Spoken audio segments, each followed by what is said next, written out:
అందరికీ నమస్కారం. ఆధ్యాత్మిక మార్గం ఛానల్‌కి స్వాగతం. మనము మన పనిని ఫలితము ఆశించకుండా నిర్వర్తించాలి అనేది గీత చెప్పే మొదటి పాఠము. ఫలితము ఆశించకుండా మనస్ఫూర్తిగా పనిని నిర్వర్తిస్తే ఫలితము దానంతట అదే సిద్ధిస్తుంది అని గీత బోధిస్తుంది. 2 శరీరము శాశ్వతము కాదు, ఆత్మ మాత్రమే శాశ్వతము. మన శరీరము ఒక వస్త్రము వంటిది. వస్త్రము చినిగిపోయిన తరువాత కొత్త వస్త్రము ధరించినట్లు ఆత్మ ఒక శరీరాన్ని వదలి కొత్త శరీరాన్ని ప్రవేశిస్తుందని కృష్ణ భగవానుడు చెపుతాడు.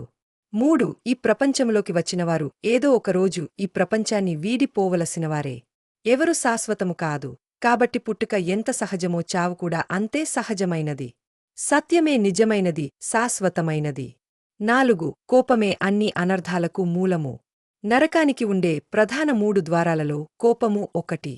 మిగిలిన 2 మోహము, ఆశ. కోపములో ఉన్న వ్యక్తి ఆలోచనారహితుడవుతాడు. అప్పుడు విచక్షణాజ్ఞానాన్ని కోల్పోయి పశువులా ప్రవర్తిస్తాడు.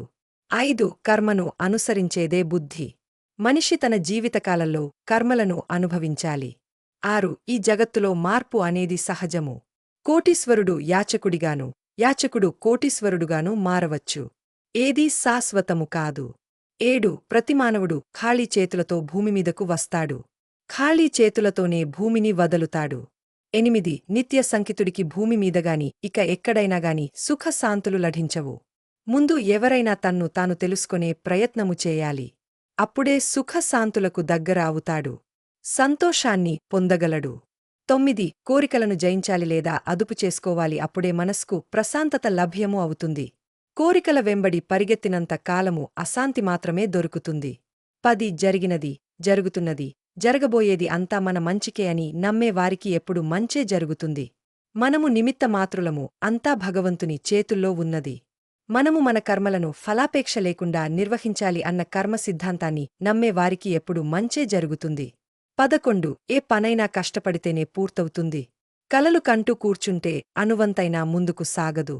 సింహం నోరు తెరుచుకుని కూర్చున్నంత మాత్రాన వన్యమృగం దాని నోటి దగ్గరికి వస్తుందా? 12 మనస్సును స్వాధీనపరుచుకున్న వాడికి తన మనస్సే బంధువు. మనస్సును జయించలేని వాడికి మనస్సే ప్రబల శత్రువులాగా ప్రవర్తిస్తుంది. 13 భగవద్గీతలో స్పష్టంగా వ్రాసి ఉంది. దేనికి నిరాశ చెందక కృంగిపోవలసిన అవసరం లేదని. బలహీనంగా ఉన్నవి నీ పరిస్థితులు మాత్రమే, నీవు కాదని. 14 దాచిపెట్టిన ధనం పరులపాలు, అందమైన దేహం అగ్నిపాలు, అస్థికలని గంగపాలు, కొడుకు పెట్టిన తద్దినం కుడు కాకుల పాలు. నీవు ఇష్టంగా వాడిన వస్తువులు ఎవరిపాలో? కాని నువ్వు చేసిన దాన ధర్మాల పుణ్యఫల మాత్రమే నీ పాలు. ఇది తెలుసుకొని అందరూ బతికితే ప్రపంచమంతా శాంతి. పాలు 15 మనిషి భూమిపై తన ధనాన్ని లెక్కిస్తూ ఉంటాడు. నిన్నటికి ఈరోజుకి నా ధనమెంత పెరిగింది అని. పైనుండి దేవుడు నవ్వుతూ మనిషి ఆయుష్షు లెక్కిస్తూ ఉంటాడు. నిన్నటికి ఈరోజుకి నీ ఆయుష్షు ఇంత తరిగింది అని. 16 భగవద్గీతకు మించిన స్నేహితుడు, కాలాన్ని మించిన గురువు ఎక్కడ దొరకడు. 17 గెలిచినవాడు ఆనందంగా ఉంటాడు, ఓడినవాడు విచారంగా ఉంటాడు. అవి రెండూ శాశ్వతం కాదని తెలిసినవాడు నిరంతరం సుఖంగా, శాంతంగా, సంతృప్తిగా ఉంటాడు. 18 ప్రతి ఒక్కరిలో ఉండే ఆత్మ ఒక్కటే. ఒకరిని ద్వేషిస్తున్నామంటే తనని తాను ద్వేషించుకుంటున్నట్లే. కష్టపడినచో పని పూర్తి అవుతుంది. కళలు కంటూ కూర్చుంటే జీవితకాలం వృధా అవుతుంది. 19 ఈ లోకం కటిలో కలిసిపోయిన వారిని గుర్తుపెట్టుకోదు, 10 మంది గుండెలో నిలిచిన వారిని మాత్రమే చిరలాకలం గుర్తుపెట్టుకుంటారు. నీదంటూ ఏదీ లేదు. నువ్వు మరణించిన తరువాత దేన్నీ తీసుకెళ్లలేవు. భౌతిక, అవాస్తవిక అంశాలు అన్నీ ఇక్కడే వదిలి వెళ్లాలి. 20 జనన మరణం సహజం, ఎవరు వీటి నుండి తప్పించుకోలేరు. వివేకం కలిగిన వారు వీటి గురించి ఆలోచించారు. జీవితం అనేది యుద్ధం లాంటిది, పోరాడి గెలవాలి, ప్రయత్నిస్తే గెలవలేనిది అంటూ ఏది లేదు. 21 అతిగా స్పందించడం, అది కోపం. అతి ప్రేమ, అతిలోధం. ఇలా అతి మంచిది కాదు. ప్రతి విషయంలో స్థిరంగా ఉండు. స్థిత ప్రజ్ఞతతో జీవించు. అతిగా సంతోషపడటం, అతిగా బాధపడటం రెండూ మంచివి కావు. 22 నానా విధాలైన అనేక మాటలు వినడం వల్ల చలించిన నీ మనస్సు నిశ్చలంగా ఉన్నప్పుడు మాత్రమే నీవు ఆత్మజ్ఞానం పొందుతావు. 23 నేను అన్ని ప్రాణుల హృదయాలలో ఉంటాను. ప్రాణుల సృష్టి, స్థితి, లయలు నేనే. 24 ఆత్మ ఛేదింపబడజాలదు, దహింపబడజాలదు, తడుపబడజాలదు. 25 మరణం అనివార్యం, పుట్టిన ప్రతి ప్రాణి గిట్టక తప్పదు, ఎవరూ అమరులు కాదు. 26 అందరిలో ఉండే ఆత్మ ఒకటే కనుక ఒకరిని ద్వేషించడం అనేది తనను తాను ద్వేషించుకోవడమే అవుతుంది. 27 ఎవరైతే అనన్య భక్తితో నన్నే సేవిస్తుంటారో నిరంతరం చింతన చేస్తూ ఉంటారో అటువంటి వారి యోగక్షేమాలను నేనే స్వయంగా చూసుకుంటాను. 28 ఓడిపోయావని బాధించకు, మరల ప్రయత్నించి చూడు, ఈసారి విజయం నీ తోడు వస్తుంది. 29 కుండలు వేరైన మట్టి ఒక్కటే, నగలు వేరైన బంగారం ఒక్కటే, అలాగే దేహాలు వేరైన పరమాత్మ ఒక్కటే అన్ని తెలుసుకున్న వాడేజ్ దాని. 30 గుర్తుంచుకో, ఏం జరిగినా అంతా మన మంచికే జరుగుతుంది అని నమ్ము. ఇప్పుడు ఏం జరుగుతోందో అదే మంచికే జరుగుతోంది, భవిష్యత్తులో జరగనున్నది కూడా మంచికే జరగనున్నది. 31 మానసిక శాంతి లేని జీవితం వృధా, కోపం బుద్ధిని మందగిస్తుంది మరియు జీవితాన్ని నాశనం చేస్తుంది. 32 జీవితంలో ఏది ఎప్పుడు రావాలో అప్పుడే వస్తుంది. ఏది ఎంతకాలం నీతో ఉండాలో అంతవరకే ఉంటుంది. ఏది ఎప్పుడు వదిలిపోవాలో అప్పుడే పోతుంది. ఇందులో దేన్ని నువ్వు ఆపలేవు. నీ చేతిలో ఉన్నది ఒక్కటే, ఉన్నంతవరకు నీతో ఉన్న వాటి విలువ తెలుసుకొని జీవించడమేట్. 33 నీ తప్పు లేకున్నా నిన్ను ఎవరు బాధపెట్టిన నీకు ప్రతీకారం తీర్చుకోవడం చేతకాకున్న కాలం తప్పక శిక్షిస్తుంది. 34 దేనికి భయపడవద్దు. మానవ జన్మ అనేది అనేక బాధలతో కూడుకున్నది. భగవంతుని నామాన్ని జపిస్తూ ప్రతి కష్టాన్ని ఓర్పుతో భరించాలి. సాక్షాత్తు భగవంతుడే మానవునిగా పుట్టినా కూడా ఈ బాధల నుండి తప్పించుకోలేదు. ఇహ మానవమాతృలం మనమెంతట్.